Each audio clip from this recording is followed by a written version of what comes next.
My dad was in World War II in the Asiatic campaign. Dressed head to toe in her father's flight uniform, I've seen pictures with the headphone over this hat. Nancy Bamer wanted to see the plane that her father served in the Pacific Theater in, the Mitchell B-25. Caught a ride at Mather as part of the Wings of Freedom tour to get an idea of how her father and his flight crew moved around in the plane and carried out their missions. He would tell me about that when he would have to crawl in and get to this area to do his comm work. She also brought along these mementos from his war experience, including photographs of bombing runs, these leaflets dropped to warn civilians of an impending bombing attack, and mission briefs. It was like these top secret books, and I remember as a kid, he's like, no, you can't look at those.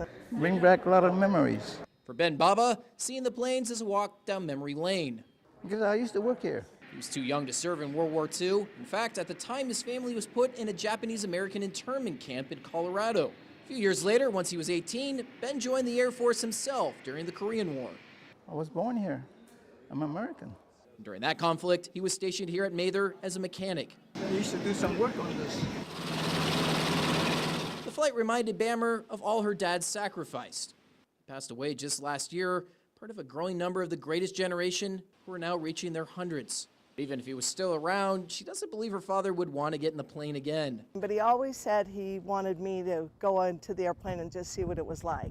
She says that opportunity was worth the cost. That was the funnest thing I think I've ever done.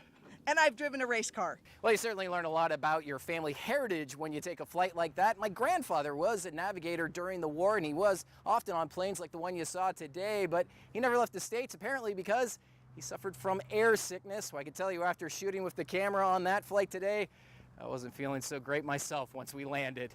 At Mather Field tonight, Doug Johnson, Fox 40 News.